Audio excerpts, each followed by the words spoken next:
Hey guys, with summer coming to an end, I thought what better way to say goodbye than with a floral cake. So if you want to see me making this cake, please keep watching.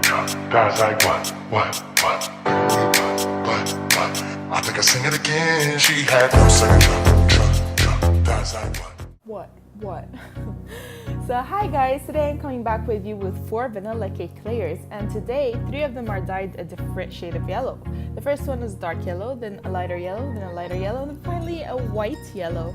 This is in order to create a pretty ombre effect once we cut into the cake. Now, for the first step, I'm going to start off by leveling the cakes. We want to remove that dome shade so that when we stack the layers on top of one another, they lie flat. So we're going for a very light and very soft ombre effect. So you can see that the cakes don't look like they have much difference in color, but once we layer them on top of one another, you will definitely be able to see the difference. So you want to start off by applying your first layer of buttercream, then layering your second cake, then another layer of buttercream, then your third cake, and etc. Make sure you do not mix up the shades as you are doing this. It helps to get down on eye level with your cake to make sure that you're applying it like right on top of the other one. You don't want a leaning tower of cake. You don't want a tower of pizza going on here. You want a straight cake. So if you want the ingredients and instructions on how to make the buttercream, I have a video for that. I'm gonna leave a link down below, or you can press right up there right now. So guys, I just wanted to take a moment to tell you that this video is actually sponsored by Pepsi. Just kidding. My sister got thirsty. Shout out to my sister for helping me film all my tutorials. Thank you, Roula. So I'm going to start off by removing the excess cream around the cake, and I'm gonna actually cover the cake with the first layer of buttercream, also known as the crumb coat layer. This is in order to keep the crumbs to the cake so that they don't get into the second layer. After that, I'm going to leave it in the fridge to cool. I'm going to start by making my peony flowers using my peony cutters. I'm cutting 1 piece of each size of peonies, except the small one I'm cutting 2 out. You'll see in a bit why. It's because I use one of the small ones to make the buds of the peony and the other one to open up the peony flower.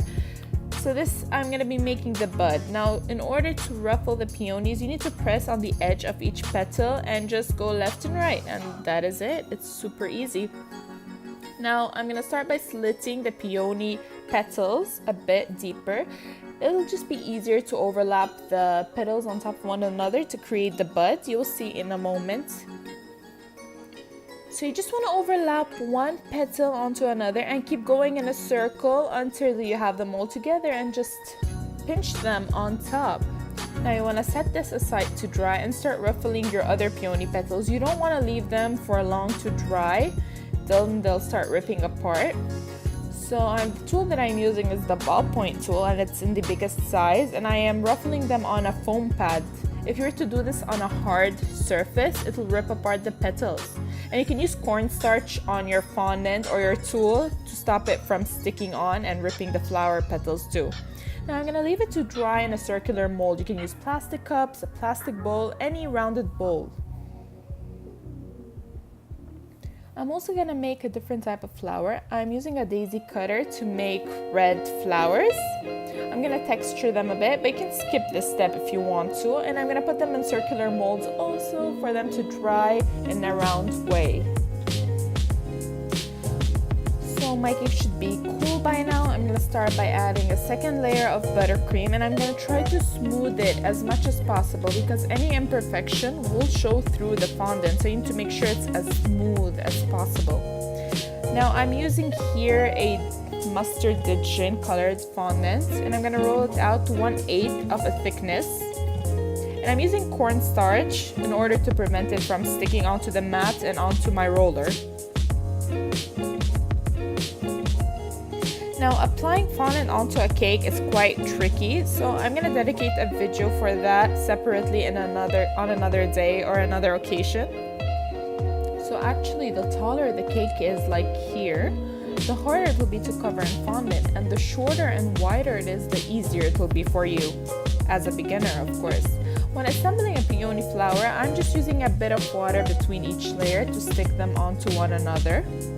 Now guys, I am very good at giving advice I don't follow. If you want to make these peony flowers, you need to make sure you make them a few days ahead to give them a bit more time to dry in that circular mold. As you can see here, I did them a few hours ago, so the last layer of the peony flower is actually kind of laying flat more than rounded. So I'm gonna roll out a snake of green fondant. This will act as a branch of my red daisies. And I'm just gonna use a bit of water to stick on the rest of my flowers. I also added a bit of green leaves in the end. This was in order to break the yellow tones of the cake. Lastly, I used the leftover buttercream that I had to make a white border. You can skip this step, but I just didn't want to throw away the buttercream. Now guys, I hope you enjoyed this video. I enjoyed making the cake. And if you have any questions or comments or even recommendations of what you would like to see in the future, please leave them down below. I would love to see what you want to watch, what you want to learn how to make.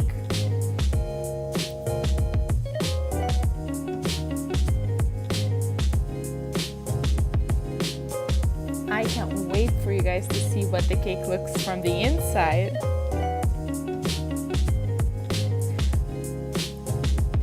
Look at that pretty, very soft kind of pastel ombre that is happening in this cake. I hope you guys enjoyed this video. Please leave a like and don't forget to share this video to your friends, and don't forget to subscribe for more fun tutorials in the future.